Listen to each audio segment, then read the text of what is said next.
সংগ্রামী সাথী বন্ধুগণ, আমরা ফরিদাবাদ মাদ্রাসার ছাত্ররা গণমিছিল নিয়ে আমরা শাহবাগ চত্বরে এসে উপস্থিত হয়েছি।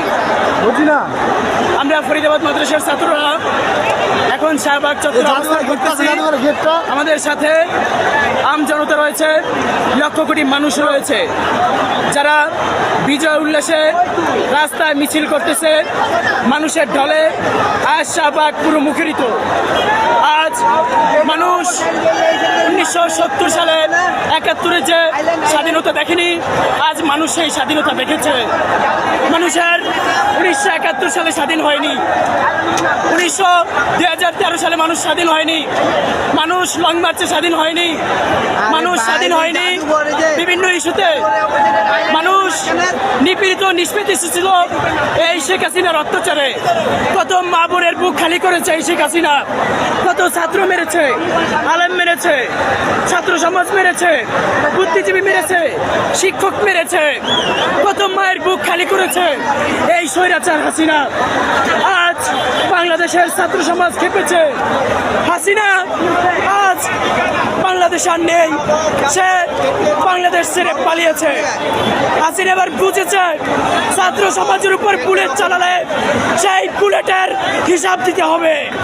তাই এখন সেনাবাহিনীও তার সাথে নেই, নেই কোনো পুলিশ, নেই কোনো প্রশাসন, নেই কোনো বডিগার্ড। শেখ হাসিনা আজ বাংলাদেশ ছেড়ে পালিয়েছে। আমরা হুজুররা শেখ হাসিনাকে অনেক আগেই চিনেছিলাম, কিন্তু আফসোস বাংলাদেশের মানুষ, সাধারণ মানুষ অনেক পরে চিনেছে এই হাসিনাকে। আমরা 1971 সালে এই স্বাধীনতার পরে শেখ হাসিনাকে চিনেছিলাম, আওয়ামী লীগকে চিনেছিলাম, আমরা চিনেছিলাম হাসিনাকে 2013 সালে যখন আলিপুর রহমার উপরে নির্মমভাবে অত্যাচার চালিয়েছে হাসিনা। আমরা তখনও কিছু বলি নাই। আমরা বিভিন্ন সময় তাকে পদত্যাগ করানোর জন্য মিছিল দিয়েছি, আন্দোলন করেছি, কিন্তু সফল হতে পারি নাই।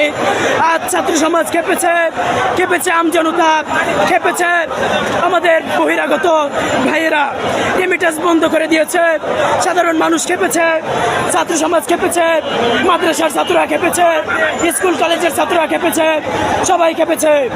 আজ গণ অভ্যুত্থানে বাংলাদেশের হাসিনা পালিয়ে গিয়েছে, আমরা জয়ী হয়েছি। দেখুন ভাই, সবার মুখে বিজয়ের হাসি ফুটেছে, সবার মুখে বিজয়ের হাসি। ভাই দেখুন, সবাইকে সুন্দর বিজয়ের হাসি আসতেছে, যে হাসি 2013 সালে মানুষ আসেনি।